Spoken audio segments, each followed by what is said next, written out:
Oh. You have your mic now? I have my mic now.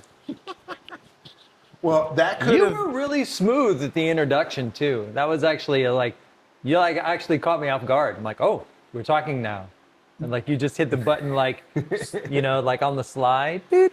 Well, we have this little thing for candid starts, but That's true, we do. Yeah. and good thing you caught it, because what if we went like 20 Like, minutes yeah. in, like, no mics? Should we? No, have we can't really microphones? hear you guys.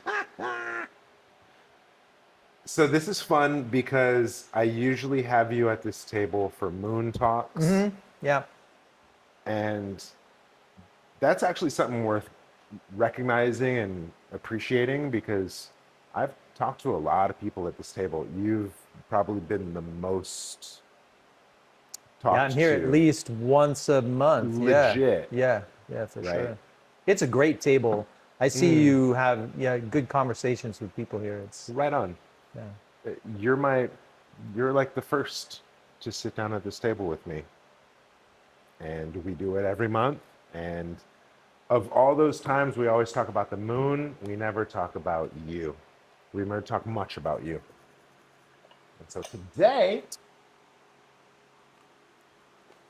Yeah, you would ask me if it's like if there's a story that I tell. yeah, do you tell this story often? No. Yeah.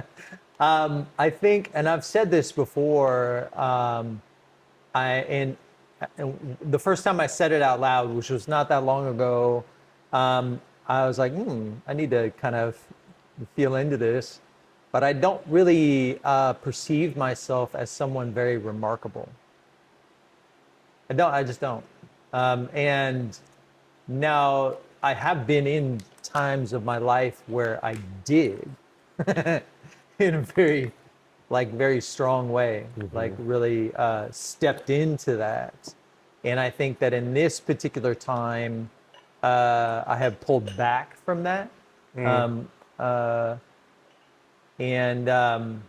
yeah, I think I've actually, throughout my life, people have described me That's amazing. as mysterious. Like I don't even know who you are, like, and I suppose there is a kind of safety in that, or at least amusement for me, like to be somewhat amused by that. But I get it, and so I think that when there are times when I'm comfortable enough or where I can kind of let down my guard a little bit and just kind of speak and talk about like the experiences that I've had, but there's not like a book, like I know people that are like in the midst of like writing a memoir because there's something that very specifically that they want to put forward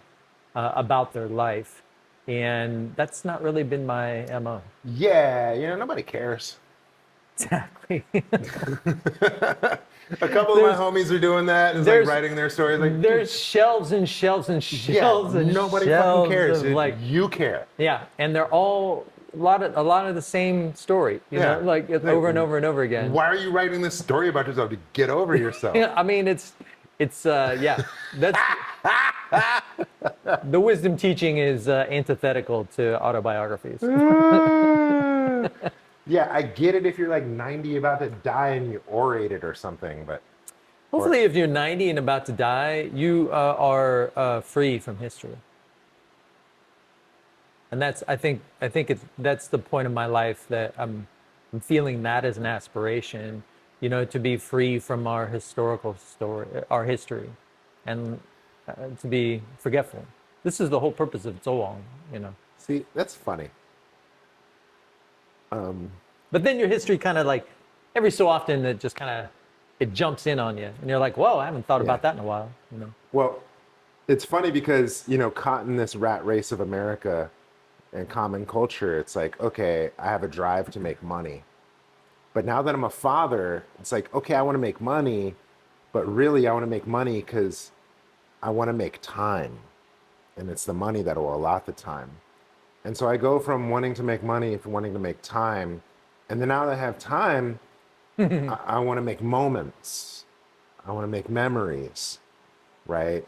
And each one, it's kind of like a progression of my evolution of character, right? And then I talk to a motherfucker like Shane, and he's like, I want to forget I'm history. trying to actually get away from all I that. want to forget. I'm like, dude, you fucking sage.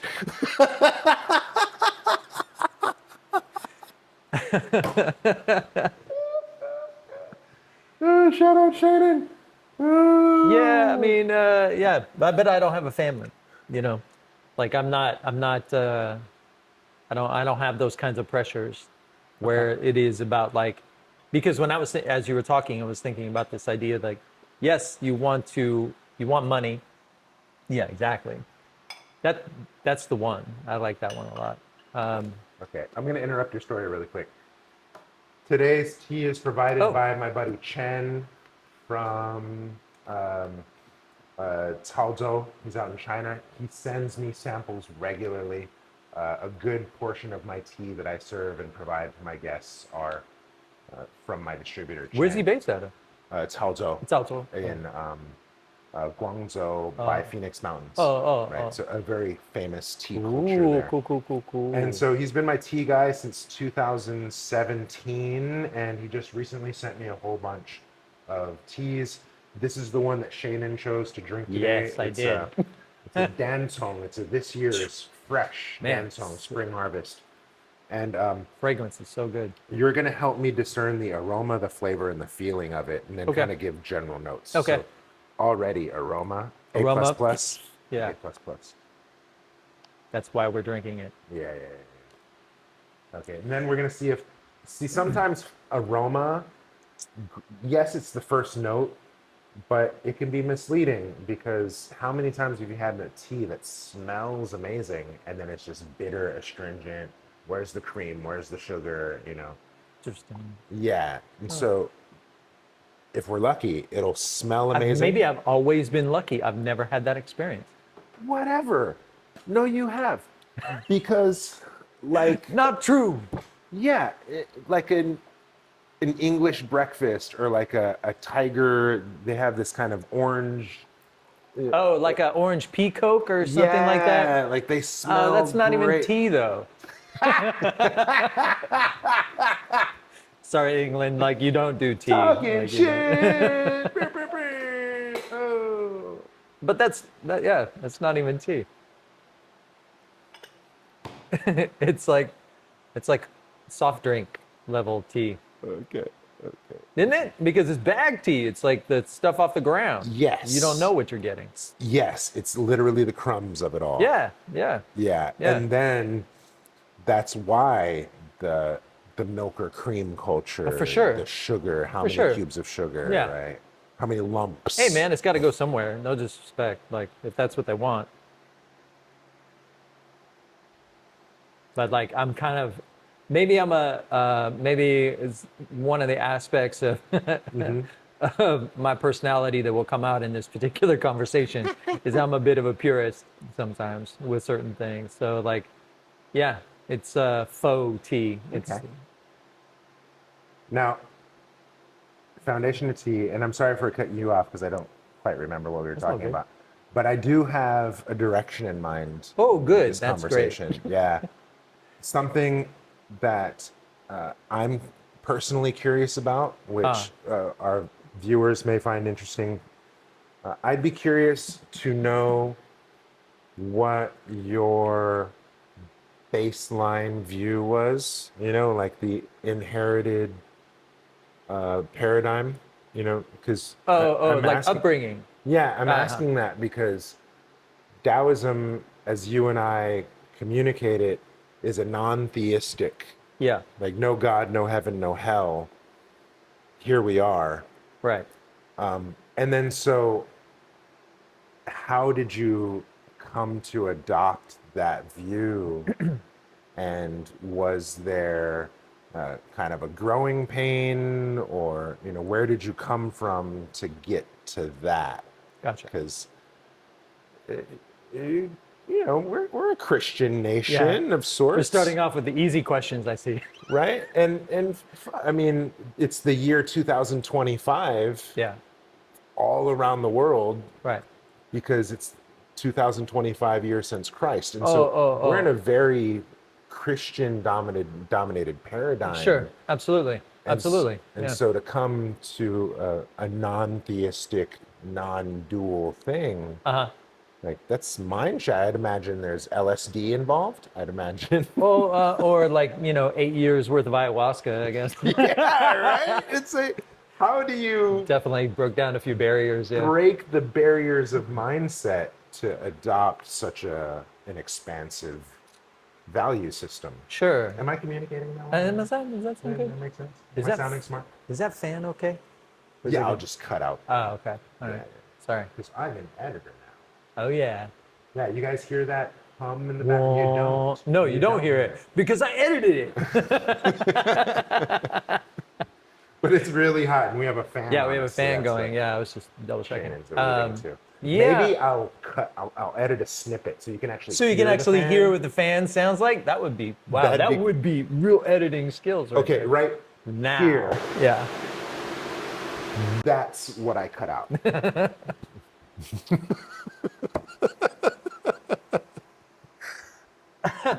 Yeah. So I would amend the description of the Taoist view that you presented. Yeah, maybe I went a little too hard in the wrong direction. No, only slightly. Because it's not that there is no gods, no heaven, no hell. I think there's a lot of similarities between, and it's also kind of dependent on the school of Taoism that you're talking about. Yeah.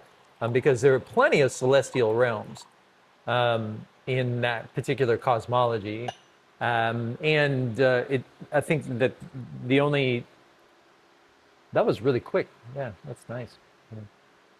It's very similar to like a Buddhist view would say, oh, there are plenty of gods, no need to believe. No need to believe. Like you don't. We have such a verificationist culture, right? Because we're deeply materialistic. Regardless of we're still using the form of theism, but we have replaced a lot of things with either ego, science, materialism, right? But we still use the form of the theistic worldview in the modern age.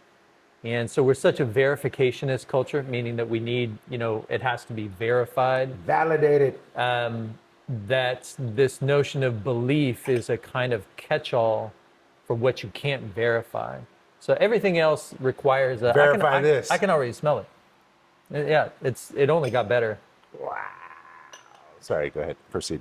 So like you have everything else has to go through two-factor authentication in the scientific worldview, right? It has to be repeatable. I can't remember the philosopher's review? name.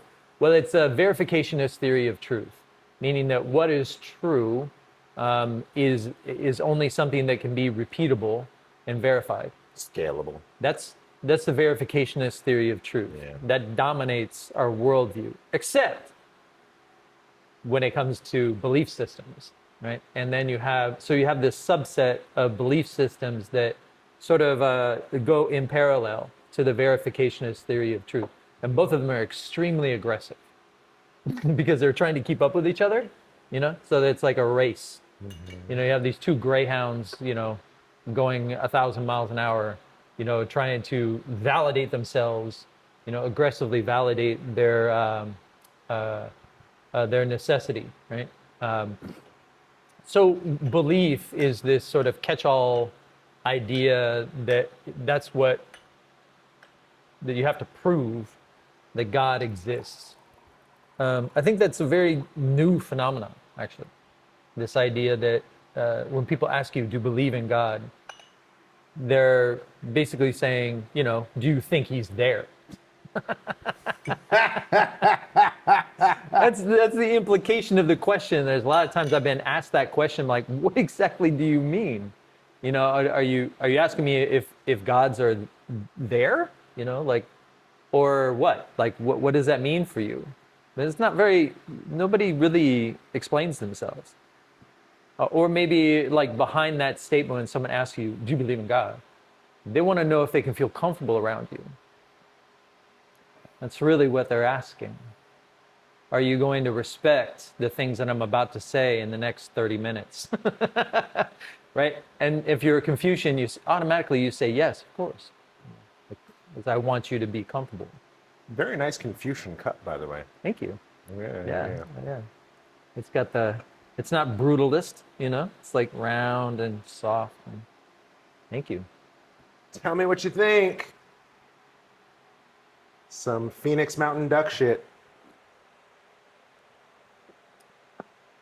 Nice tobacco note, smoky note. Not overpowering, very almost gentle, but like, oh yeah, Mhm. there's some aftertaste going on. Nice. Depth, despite being so light. Yeah, but you didn't do a long infusion either. Nope. You don't, doesn't take much. And I can taste, had I gone a little bit hotter, we'd have picked up some astringent. Bitter, yeah. Yeah. You can kind You of could feel catch it on the back yeah, end, yeah, right? that catches me like the top of the palate. It's really nice. But at this temperature, it works. I like Hey. it. That's a drinkable tea. That's like a you're just drinking it back. Take that, Lipton. Yeah, you non-tea. So, this notion of belief in gods, when it comes to either the Taoist systems or the Buddhist understanding of the world, is a pointless question. Of course, they exist. They're everywhere. Like you don't have to go far to find them. Like they're constantly pestering us. You know, like they're in the natural. They're everywhere. You know, like if you know where to look, how to look, you find gods like everywhere. The only question for those worldviews is, so what? And that's the main question. So what? Like, what is the relationship that's there? So when you have these kind of creationist theistic traditions, they tell you what the relationship is, that you're made by this God and that God has dominion over you, right? And if you don't obey, then bad things happen. If you do obey, then good things happen, right? So like, very simple. I was introduced to, because everybody in the Western world is introduced to theism. I was introduced via the Catholic model. Through Irish background, I Yep. assume? Yeah. My mother was one of 17 children, in very Catholic family. So she went to a Catholic high school, and but to her credit, and I didn't really understand what she was doing until much later. She made the intention not to put me through what she went through. She's a tiger, you know. So both my parents were tigers. So that there's advantages and disadvantages to that, like with any parents, you know. But one of them was this kind of freedom or latitude and trust that you're going to find your own way. That was expressed. So I'm not going to burden you with the things that I consider to be a burden, because I don't. I have my own personal faith, I guess. You know, she never really talked about it, has never really talked about it. But I suppose as she's gotten older, it's more important to her. It naturally happens. But at the time, I think it was more about uh, just the freedom and the latitude to choose as you would, you know. And I was very, you know, I was running in woods as a little kid all the time, you know. So like that was kind of my early years of experience, is to be just running free, you know, in nature, with animals and various, you know, stray dogs and stuff. Little Snow White Shannon, a little naked and free, Well, Dr. Doolittle. it was very, you know, I mean, I'm also a product of my time, being a kid of the 70s, in the Midwest, where there isn't a whole lot of structure, right? You're expected to entertain yourself from morning until night, right? As a Gen X kid, like you're not, you know, you're a latchkey kid, like, so you're expected to know how to entertain yourself from morning till night. This is very true that like I look back on my upbringing, which we were pretty much vagabonds for most of my childhood.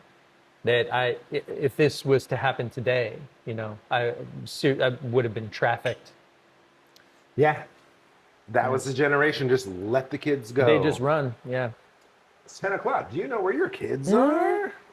Remember that ad? Yeah, you don't get that anymore. Yeah. Yeah, but that was actually a big deal. And there were times like in my period in high school where there was conversations that were had, and she's like, "I trust you."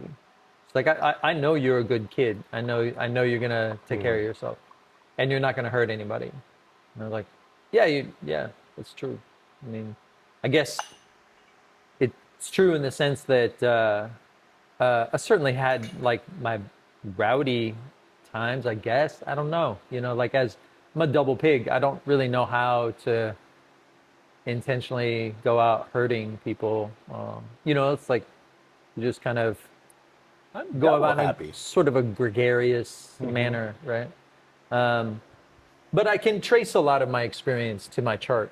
As both of us being practitioners, I have looked back in the story of my life and see, the unfolding as I've kind of telling the Uh-huh. story of, my first house Yeah. and then how that unfolded over time. Like, Yeah. absolutely, And the thing that I would say that most characterizes my life, and this was something that Ming told me when he read my chart, is jie, the bamboo, of sections of a bamboo, the jie, right? We got straight chapters. Yeah, absolutely. And like that has been the entirety of my life is like there are chapters and then they end and then you have another chapter and then it ends and then you have another chapter, right? So I have experienced that multiple times all over the place, so I have a strong resonance with that kind of experience. And I'm pretty sure that most people have had that to some degree.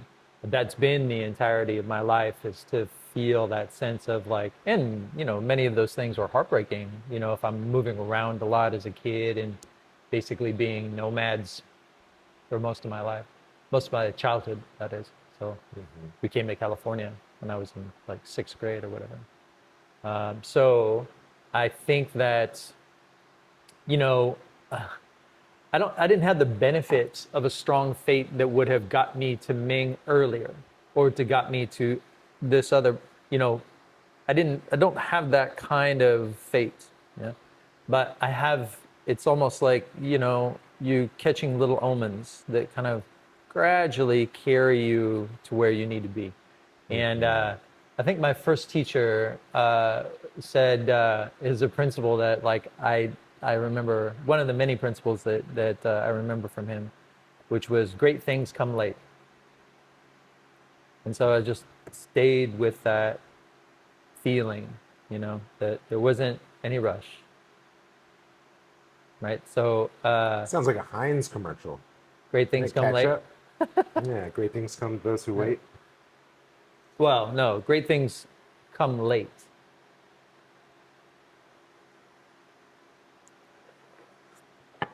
Very distinct from early bird who gets the worm. Yeah. Yeah. So I was in, I was certainly in plenty. I have a great respect for Catholicism, not for least of which for its grandeur. Wow. It's like so amazing. So much marble. Yeah, like and they're replicating, the vista. When you go like hiking out in the middle of nowhere and you come across boom, Yosemite, bam, like this great vista, and they're replicating that in every, temple or church. So I have a great respect for that endeavor. I don't agree, with the view or the politics of how it was carried out, obviously. But it's nonetheless, as a system, you know, and as an organization, it's a marvel, to witness and behold. So I think, I think my bottom line answer to your question is I stumbled into it. There really wasn't any predestined, I get hints and clues, but then I might ignore those hints and clues for a decade. I spent, a decade as a bartender, for fuck's sake. So like I was completely disconnected from, whatever path that brought me to Ming until I was, snatched at it. Because there was a point in my early years, in my first teacher, and you credit all your teachers. That's how you get anywhere. And everyone is a teacher in the sense that, as Ming would say, they're a tipster. They're all tipsters. So they give you, and I have tipsters throughout my life. Informal, formal teachers, friends, older friends. People who just sort of look at me and go, "You need some help." You've Yo, done that to what do me. you mean? Like, Yeah, Shannon has done that to me a couple times. you need in help. recent years. You okay, bro? You all right? Yeah. I mean, I even as early as what was that? Probably 2008 or 9. 10, 8. Getting into a men's group.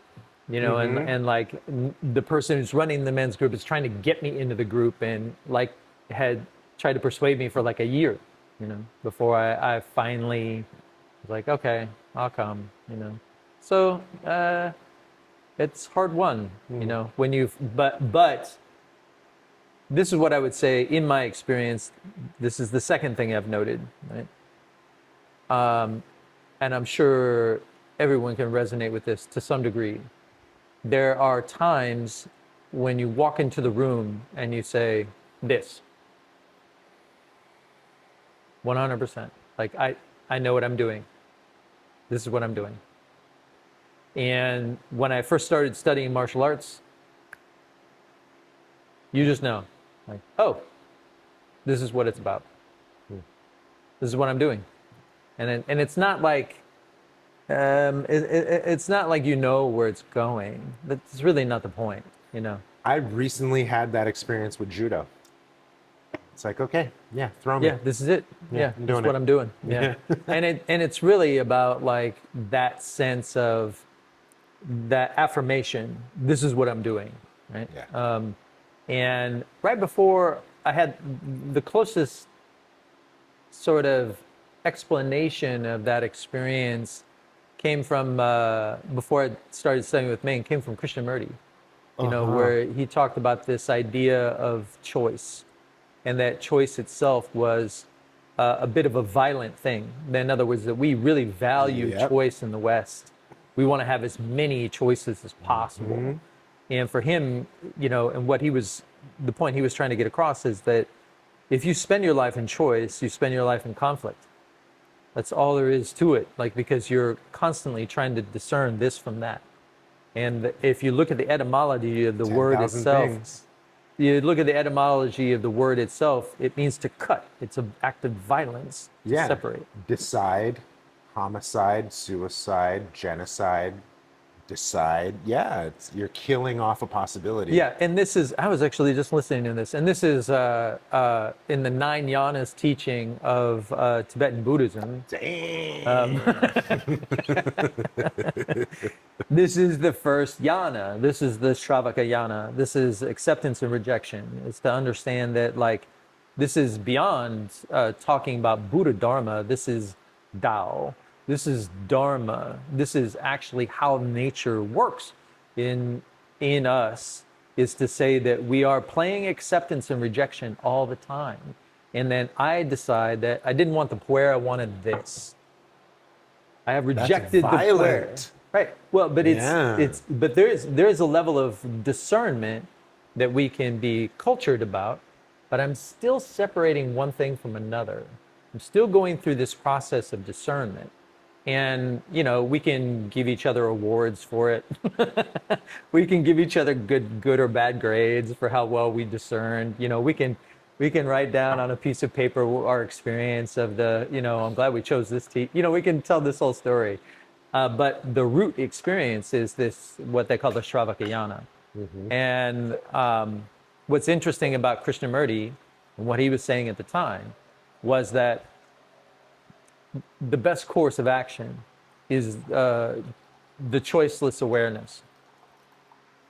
that you're just moving, you know, and you can tell a story after the fact, but in the moment, you have no idea what's going on. None, no clue why you were like, yes. You like if somebody poked you on the shoulder and said, "Why yes now?"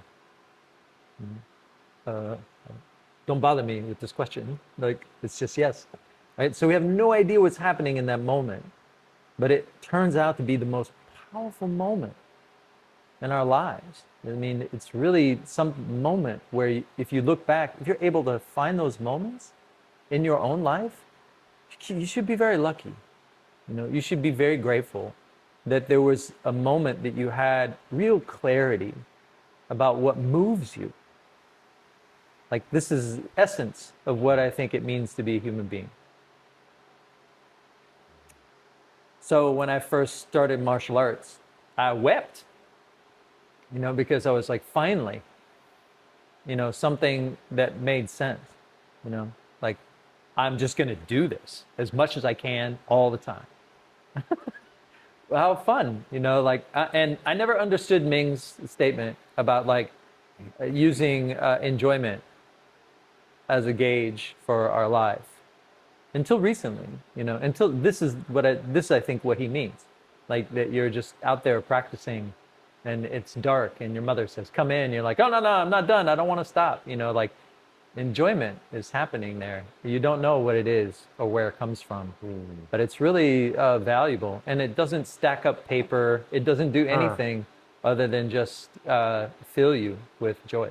I just had an aha because those moments where your mom's calling you in and you're not ready to go in yet, those are almost times where time flies, where, dare I say, history is forgotten. And stand still at the same time, you know, because you can be in this moment. I still remember the first practices that I did and where I did them, and like in that feeling that I had of like, I'm gonna get this because I sucked, you know, like, but I had to get, I'm gonna get this, you know. So it's a very interesting experience, you know, to have that. So I was very moved by that teaching about choiceless awareness. Dope. And that is and that led to me choosing so-called choosing to be like a martial artist, and where that takes you, right? All the people that I met, like going to China, like the people I met there, like the relationships, you know, all from like yes, that I wanted to do this with for the rest of my life. Not I didn't want a black belt. I just wanted to do this for as long as I could. I can relate to that. I never really wanted a black belt either.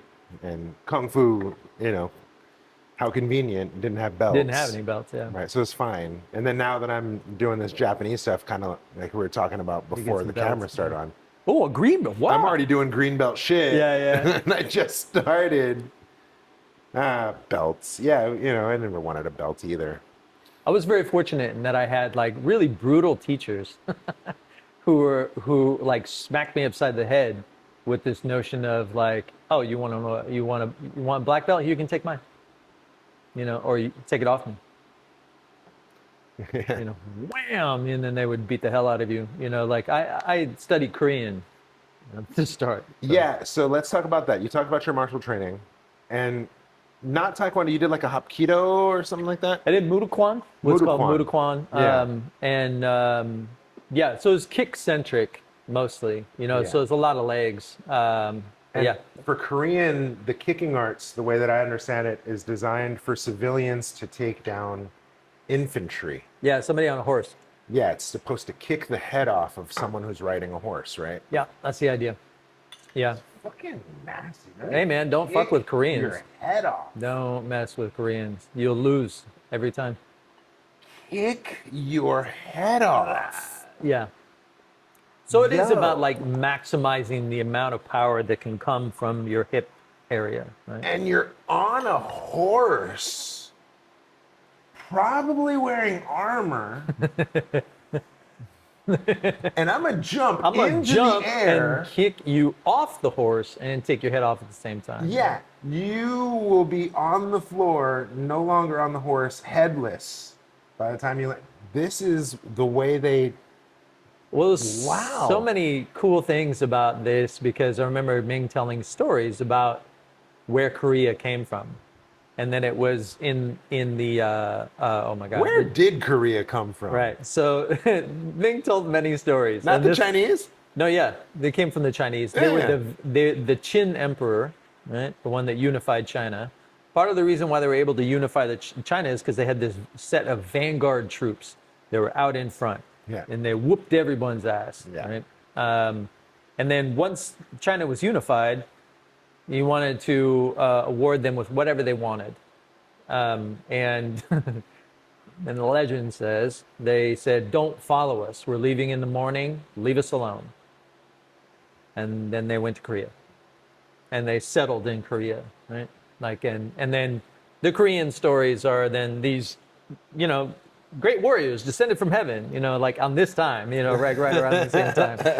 So like Ming's story is that like this is the two sides of the same story, you know, like Uh-huh. so they were the crack vanguard troops. I met some Koreans when I was doing a kicking routine in the place. It was a gym, like a 24-hour fitness on Addison. Yeah, I was doing my kicking routine, like 50 of this, whatever, just a bunch of kicks, of the, you know, over and over and over again. And I had these 3 or 4 Korean dudes walk in, and they were, I don't know, it was visiting Cal or something, you know, like they were like, oh, okay. And they were like, okay, so this is the next thing you need to do. I'm like, okay. He's like, stand in the middle, go front, back, side, and round, you know, like, and never put your leg down, you know, front, back, side, round. Never put your leg down. Come back to center, front, back, right, side, side, round. Never put your leg down. Do this for as long as you can. Because this is the setup, this is the training and the imagining of the battle is you're surrounded. That's why Shannon has the perfect ass.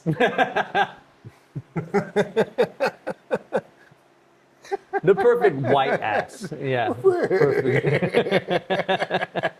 The perfect white ass. Shout out Shannon's ass. I'm sure it's little idiot jokes like that that it's the reason why our viewers love Oh, us. shoot. Yeah. Okay, so you did the Taekwondo kicking shit where you learned to kick people off of their horses and kill them. And then you went to China to do like a kind of a military style fighting, right? More of So, a combative. so as luck would have it, and also my fate, like these sort of passing relationships, you know, like very interesting looking back on like who you meet when you meet them and what happens. And this was a really great case in point. I knew a man by the name of Tenzin Gyatso, may he rest in peace, that was, that again, I was in the gym doing a million kicks, you know, spin backs, turn backs, like just, you know, I would do an hour's worth of kicks before I went and touched weights.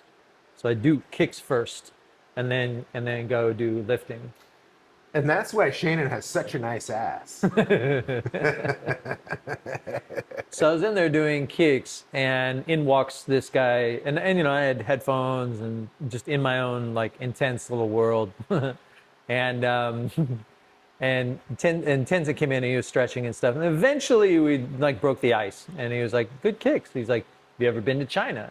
And I was like, "No, I would really love to go," and we became friends. Tenzin grew up in Richmond. So he's a Berkeley boy. Yep.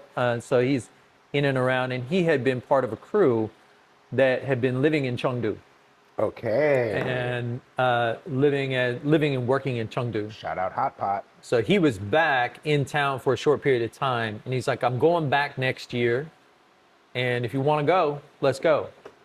And I just met him, and I was like, "Yeah. Hell yeah, let's do it." So we ended up flying into Thailand together. That looking back on it, like traveling together, it's like, was it smooth?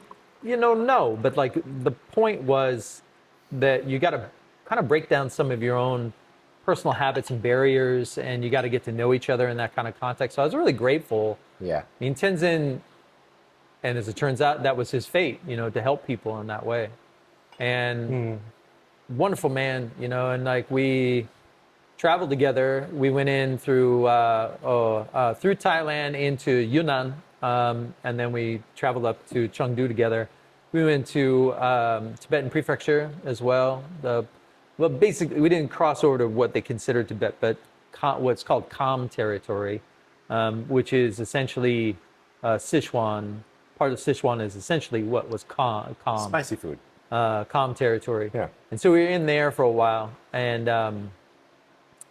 yeah, met some llamas in the middle of fucking nowhere. Really amazing. Been there. I've been back there several other times. So there's a community of people that I made really close friendships there. Only one of which that I still talk with. Shout out Sasha Matuzak, and that we're going back next year. So it's very. It was a very rich time in my life, and so I've been back there like 4 times. I had gone 4 times, like roughly 6 weeks at a time, and then come back and work and save up to go again. And but there was a martial arts school, yes, that I became affiliated with. The grandmaster's name was Di Kong. It was out of Hanyuan, which is about another 8-hour bus ride outside of Chengdu. So, it was basically one of those little Chinese towns that if me walking down the street, everybody's looking at you like, what the hell are you doing here?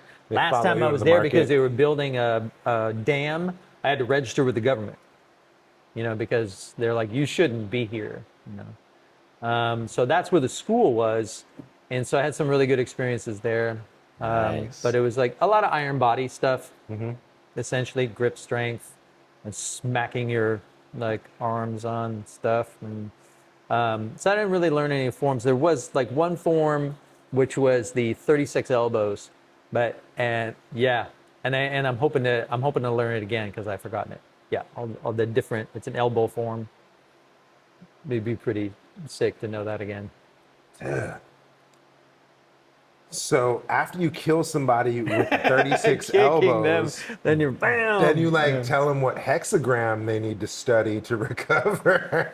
It was a really interesting school because Grandmaster was Li Chuan is our Sifu. He was the one that was kind of assigned to us, and then so he gave me my Chinese name, which is Li Xiao. But the school itself in Hanyuan, it's essentially a place where kids can come study, but it's also like, cats that don't have a lot of money, or their families want their kids to get some physical discipline, or if you don't have a lot of options, you study to be a policeman or go into the military. So it's he was the center of the community, and he was a doctor, so he had his little clinic where he would see people. So I didn't really get to know him that well because of the language barrier that I'm hoping to eventually get through. But like his wife was also, she practiced divination arts. Right. So there's, so very interesting things I got exposed to there, but I didn't get a chance to take advantage of the funny little stories. I wasn't in the room when they did the divination for everybody, but next time. Interesting. So yeah, there's some cool stuff there. And then they've all, I think, schools are still happening. Li Chuan is still teaching outside of Chengdu, like in the hills, there outside of Chengdu. So yeah, I was there for a number of years and made those connections, and then, off and on for a number of years, and then at some point in time, like life took over here, and then I wasn't able to go back. And then a lot of the people that I knew over there made a decision to come back here. Yeah. So they were no longer expats. Like my homie Sasha was there for like 10 or 15 years, living there. But then he wanted to come here and raise his kids. So, Yeah, studied that. And then the third sort of system of martial arts, Yama. yeah, was the Yama series and studying Nabard with Matt Lucas. Yeah, Lukey Dookie. And that I felt is, I mean, my understanding, comprehension, the way I describe Nabard is that it's essentially, it's grad school. 100%. You can take, if you don't have a bachelor's degree, you can take some grad school classes. But if you really want to maximize what grad school has to offer, you Have need prerequisites. you need to have a BA, right? Yeah. You know, and that's my experience in Nabard, and I have a lot. For me, Nabard kind of summarizes everything that I was really trying to get And out of that's a the martial arts. Persian martial art. That's right? the Persian martial art, yeah. Got it. So it's a lot of Dude. spine twisting, and it's using your whole body in everything. I didn't have hands really before I met Matt, and now I have hands. You know, like I was able to unify the legs, now having also hands. So, yeah. You see how modest he is and how he describes it. He can kill you with both his feet, his elbows, Yeah. and But his it's like hands. once you start getting good at that stuff, then you get old and you don't want any kind of conflict. And then it's just instant kill, death touch. Yeah, yeah. Well, it's diffusing conflict, right? That's the whole, that's the whole notion of. That's one way to describe murder. Well, I mean, the Nabard system is very lethal, and Matt can tell you all about it.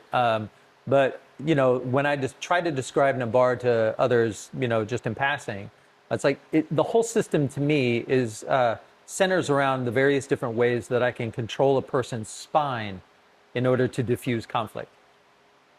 That's it. Like very simple. Paralysis method. Yeah, exactly. A way of like grabbing a hold of someone's spine See how I translate? and like setting them on the ground gently. Forever. Yeah. 6 feet under. So it's like really fascinating to me. It's really fascinating, and like I'm really grateful for Matt, of course, like for this Dude. kind of overarching system and the way he presents it, along with the healing arts and the Dude. Yama and all that stuff. He's a great treasure, great treasure of a human being. Treasure is a great way to describe Matt. I can't believe, maybe I shouldn't say this because he likes to keep it a secret, but I'm a breakkeeper. He didn't move in with us this winter. I know. Well, And it's the best place for him. Hey, I'm flattered that you think so. Oh yeah, for sure. Because this guy could be anywhere in the world. Yeah, and he's nowhere choosing near. to be I don't here. think any place that he could be. This is the most peaceful place he could be, and I think he really understands that and respects that. For a dude like Matt, like a lot of people want his attention, you know. So he spent years with that school open, and I studied with him before he had the school, you know. So I saw firsthand like how many people were really trying to extract from him time and attention and whatever wisdom that he had to offer for years, you know. So if he could be somewhere where that's not happening, that's where he's going to want to be. So, A++ on the flavor, or I mean the aroma. What do you think about this flavor? I think it's an A. Yeah, okay, A for It sure. could be better. There's a lack Okay, to it. yeah. A is good. A is good. Yeah. Because there is that back end astringent. And we're up to 194 now. I was brewing at 180 to 190 to 195 now. okay. So I'm able to keep it just on that edge, right? Because Yeah. it never really went to full bitter. Gotcha. How's the feeling? How's the chi feel? Oh, it's good. Yeah, it's Good like cheap, makes me talk. Doesn't take much. I'm not drunk, but you Yeah, know, I'll give it a B+ for my liking. Yeah. Sum it up in a sentence. it's very warming. warming. Yeah, warming. It's Yeah. very warming. I think this is good entry level, right? Don't know much about tea because Also good for socialization, I would say. You know, like it'd be one of those things that if you really did want to have a conversation with somebody, you serve this tea. okay. Or Yeah. like in a group setting, Yeah. you know, where it's like it's accessible. That's the word. It's accessible. The challenge with these teas, as good as they are, they oxidize. And then so you want to drink them first year. Like this is first year. Ah, Like next year, it may not taste like this. interesting. Yeah, It'll be muted. of It'll course. lose the sharpness, right? But then I'm talking to my guy and he says, well, if you store it well, he's had 10-year Dancong that starts tasting like pu'er. And I was like, it'll age like Wow. that? And so I'm curious, but this stuff is good. And so the challenge is that it comes in these big bags, and then so you open it, unopen it, and Yeah. then the leaves, you want whole leaves, they start to crumble. Yeah, you would want to like maybe put it in smaller tins and Yeah. You know, partition it out bit yeah. by bit so it, you know, it can age or not get oxidized, you know. And so anyway, it's as good as it is, it's a bit finicky on the keeping and maintaining end, right? Whereas pu'er's stuff in Yeah, the it's thing, yeah, it's yeah. fine. Put it in a plastic bag underneath the radiator. Yeah, you're good. It's good for you. Sit Yeah, there. yeah, it's fine. Trunk of my car.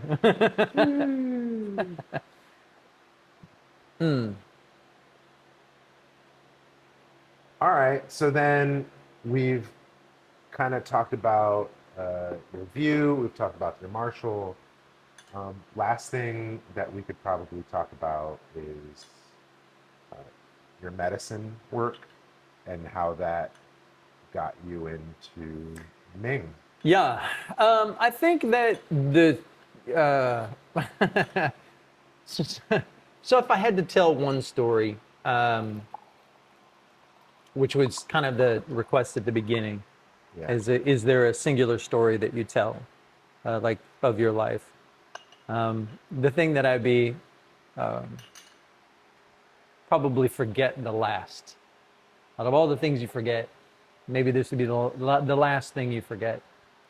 Would be a dream that I had when I was a teenager that was centered around, and the particularities of the dream doesn't necessarily matter, but what was clear in the dream is what I was motivated by, which is what does it mean to be a human being?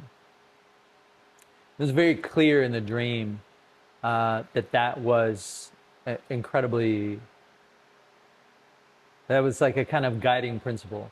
If there was anything that was going to be a guiding principle in my life, that would be it, you know. And then aside from, only secondarily would be this notion of mastery. Like, you know, when people ask you, what do you want to be when you grow up, you know?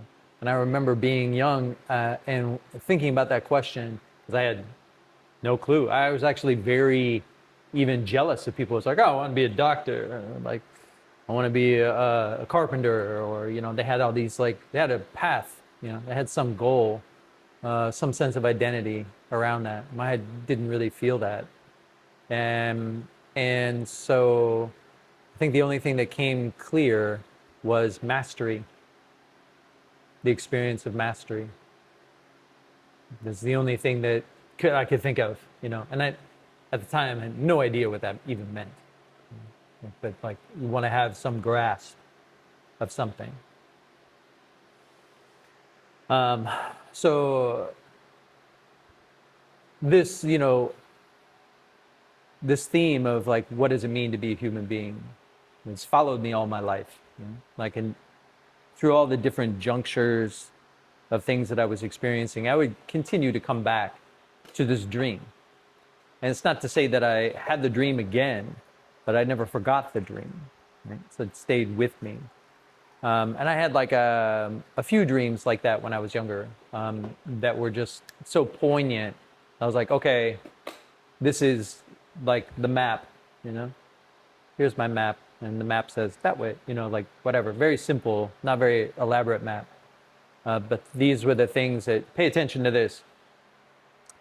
So as as I'm going along in life and like looking for resources, like through my first teacher, he taught me divination. He introduced me to the E, right? Through the Wilhelm Baines translation of the E, which I despise. But it was like but it was the first sort of introduction, and like this no and this experience of divination, of like using divination as a sensory apparatus in life. Now I can talk about divination as a human birthright. It's actually what makes you human, is this capacity for this kind of extrasensory perception of feeling your way through the world, utilizing divination. Whatever tarot card set, doesn't matter. But there's a view, and then there's a kind of cosmology behind those expressions of divination practice that I think are just having them, is what is so special about being a human being. So, but failed at it. I had to just crashed and burned, when I was 19, 20, 21. Crashed and burned. Terrible. So frustrated. And then threw it away, and didn't want to look at it for a very long time. And then I would like pick up different translations, maybe thinking that I would find something that actually made sense.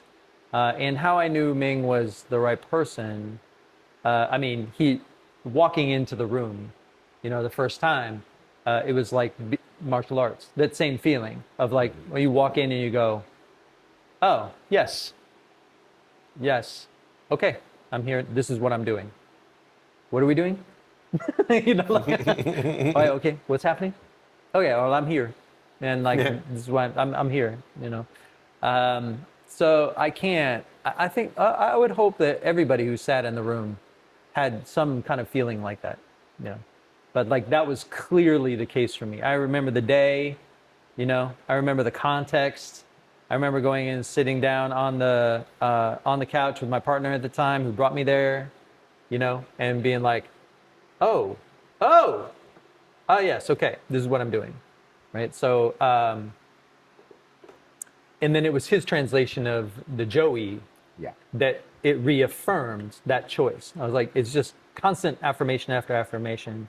He would reference, great thinkers. Well, in particular, one was Du Wei-Ming.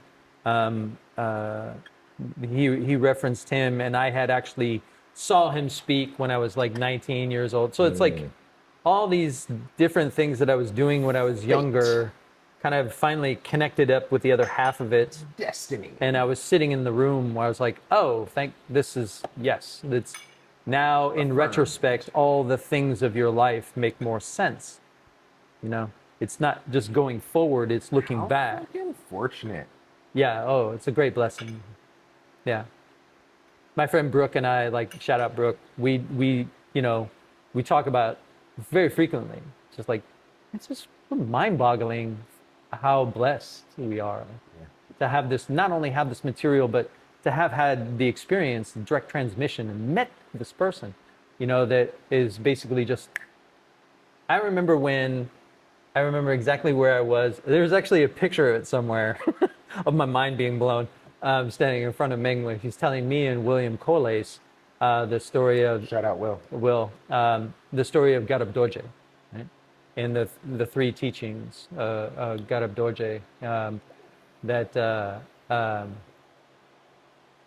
so Garab Dorje, one of the precursors to the Dzogchen path, right? He's a great teacher. He's about to die, and all of his students are weeping and saying, what do we do? What do we do?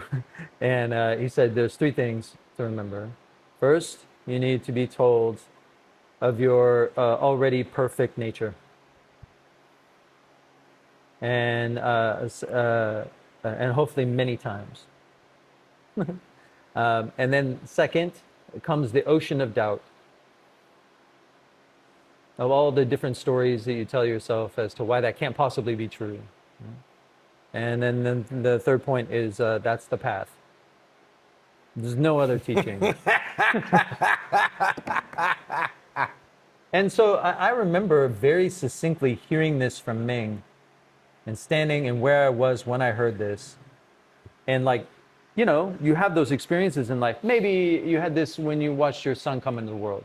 Like, my life is different now. It was that. It was like, I can't even grok like how different my life was. And speaking personally, I knew it was the first time I ever heard that. It wasn't something that like oh yeah, I've heard that before. No, no, I was like, oh, this is the first time I've ever heard this in all my incarnations. You know, that's how rich, that, and so like I understand, a root teacher is a big term to throw around, right? Yeah. That's more of like a Hindu Vedic conversation. Yeah, and it's definitely in the Buddhist tradition, this idea of root teacher, because she speaks of Tartan that way, right? But older brother like gave me the root, like straight up, like there it is, like that I could go for months and months and months and never talk about that central teaching and sit here on the fly and remember, because it's root, it's this, and you study all these extra stuff and all these elaborations and all that, and they're great, and then what's the root? It's these 3 steps. Yeah, I guess Ming could be the root teacher for me too, because it's his view that I see the world through. And he didn't want that status, so we're not going to give it to him, right? Because he didn't. Whatever, force it on you. Eat it, Ming, eat it. Yeah, like I don't, so it's like one of those like, declare, I'm being root teacher, because there's so many people that like have some projection or something with him, but in a private conversation, like or between us in this moment, it's like, I know that's the first time I got it. So there it is. Like I can't, don't blame me. Yeah. This is where I'm hearing it. Sucks for you. You're the one who gave it to me. So the point is that what made me available to all of that? Just addressing your question, what made me available to all that? I think in some way or another, even though this is not a path that I would recommend, but loosening up the energetic body, through, hundreds of psychedelic experiences. Yeah. Like, I mean, I think I there's think I'm legally insane in the state of California. Well, I mean, there's some value to fracturing your Shen if you can put it back together. Yeah. Well, got to break your heart to let the light in. So, like having the Shen, sort of destabilized ritually, I think does allow for a certain quality of awareness to be either on call or sort of your default state. And I'd like to say that was my biggest takeaway from that experience, of like having many, like going through many lifetimes of like dharmic teachings, over the course of one night or several months or 8 years, like same, at the end of it, it doesn't really matter how you get there. There you are, bottom line. And at the same time, it does matter how you get there. This is the reason why you have to integrate those experiences. And the integration is never talked about. I mean, they talk about it now, but like there's a lot of assumptions about the purpose of integration. And that has to go with the view of the culture that you're in, which I think in some ways it's not being discussed enough. But that's a general cultural phenomenon, that you actually do think that there's someplace better than here, that you do think there is a original sin, that you do think you're broken, that you do, all these kind of fundamental assumptions that you're able to address, I think, in some way or another, either through a deliberate, conceptual or non-conceptual meditation practice. In other words, if you're going to go about like doing something really extraordinary, some kind of revelation experience, like this medicine work, you need to make it count with the ordinary stuff, with ordinary practice, with ordinary everyday practice. Otherwise, you get lost in revelation porn, which is exactly what Ming was constantly cautioning against. You will get lost in revelation porn more often than not. and that's where it's dangerous, where the fracturing of the Shen becomes permanent. Yeah, perma trip. And then you're sort of stuck in this, I don't know, in between space. I mean, we live in ghostly times. So if you're constantly fracturing your Shen, all you're doing is like, please inhabit me. So I think there's some value to using that in a much more modest way than I did.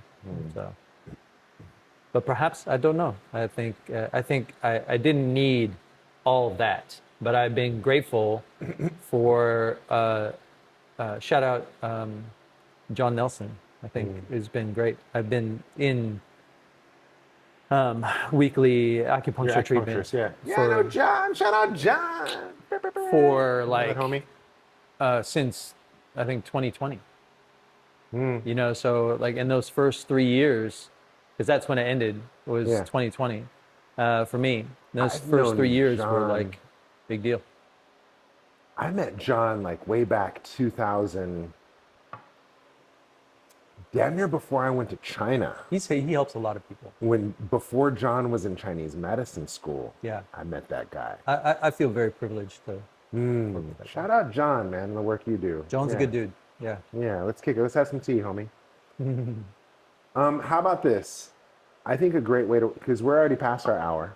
We're just so fluent God. in talking and having fun. And shout out this tea, Chen, because usually It stayed the distance. we drink pu'er for the stamina. Yeah. This dancong had the stamina. I'm not even up to boiling yet. So typically, I'd like gradually progress this up. Yeah. Right? It still It's got has good effect. Yeah. life. Yeah. I'm impressed with this tea. Shout out Chen. You'll probably never see this or realize you can shout out there in China, but we like you. The way that I want to wrap up this is you triggered a memory in me when you started telling that story of Ming and how he said the three teachings.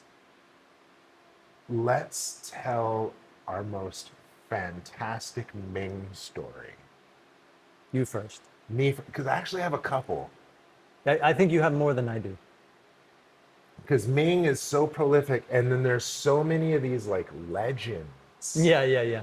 that come with Ming, like how he got these teachings, Right. how he met his teacher, how he learned from his teacher, how his teacher died. Oh yeah, that guy. So- Yep. I want to tell that story. Yeah. Yeah, and so the story I know of Ming, Oh, it's his birthday today, by the way. shout out Ming's birth. That's right, we chose to meet today because of Ming's birthday too. So what an appropriate way to wrap up. Oh, Ming. He would have been 78. So the story of how he met his teacher is my favorite story, but then the story of how his teacher passed is so incredible because the way that I understand it is that his teacher achieved light body, Yeah.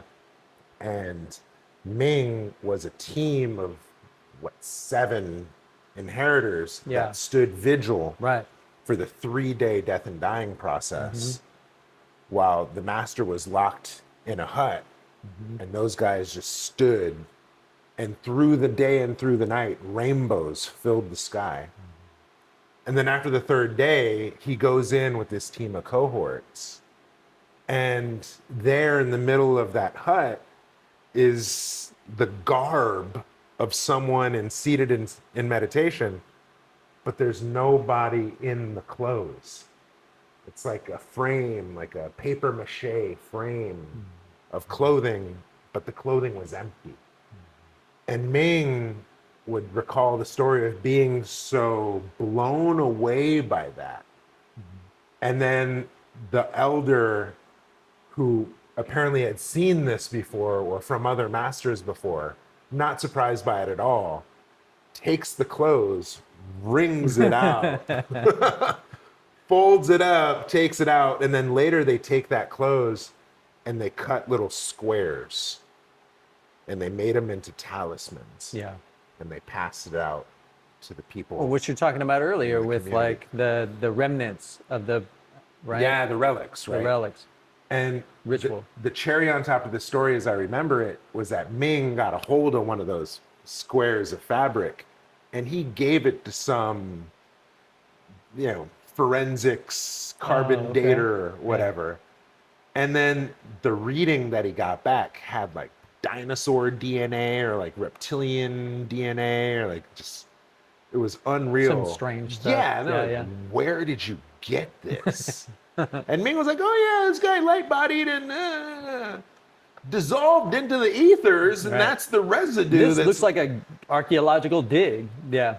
yeah. And so, if I'm not making sense to you, or if this is over your head, Ming's teacher achieved light body. And what that means is that when you die, there is no physical remains left of your body. Your body completely dissolves into light. And this phenomenon is typically noted by rainbows in the sky, visible even at nighttime. And so this phenomenon is called light body or rainbow body.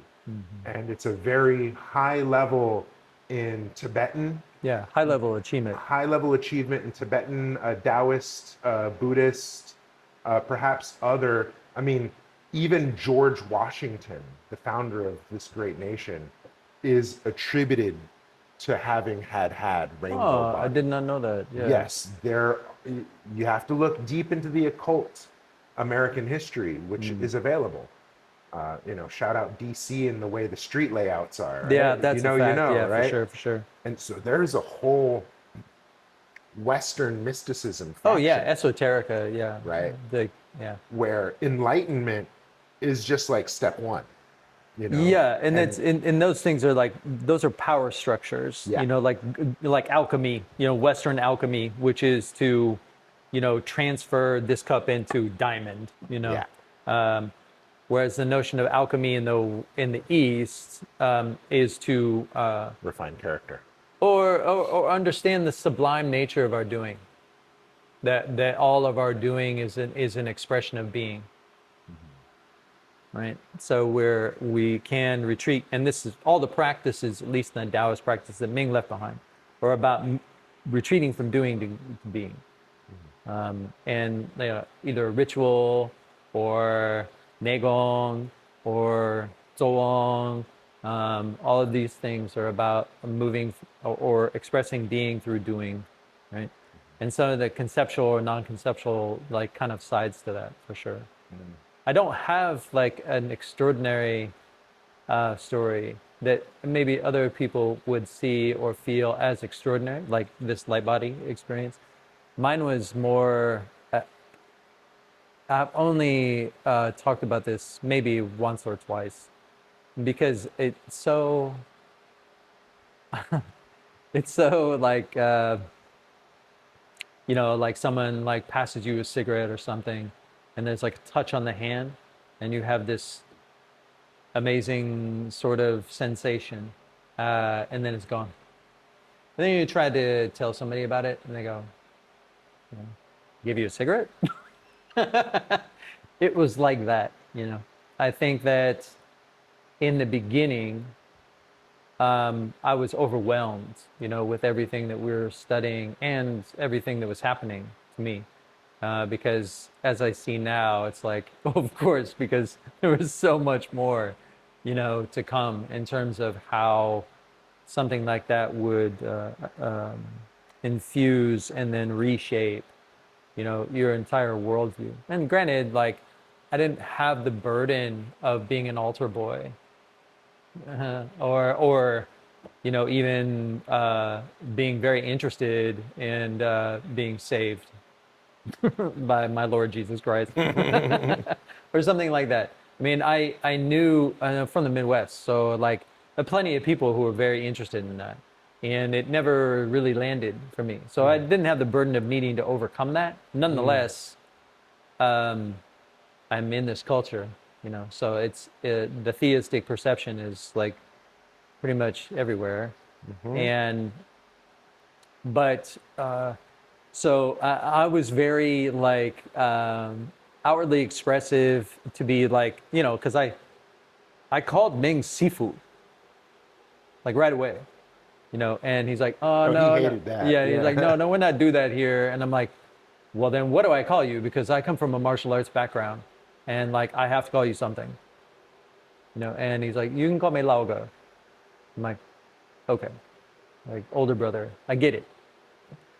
That was helpful, but like I knew that I was having a certain kind of emotional reaction to him, that was very potent, and that he was like, okay, very, as and it wasn't, but of course I had my own feelings about that experience, as we all did, because he wasn't necessarily the most warm or forthcoming, whatever his experience was. And here I understand like many different students he had, and maybe being kind of betrayed by some, or all these different things, all these stories that come up. Not interested in any of these things at all. It doesn't matter to me. What mattered to me was the feeling of the transmission that I was receiving. And I was like, yo, like, you're giving me something really valuable right now. Like, I need to be able to respect you as much as I can. And so I'm very fortunate he gave me that. And so I went to shake his hand one time.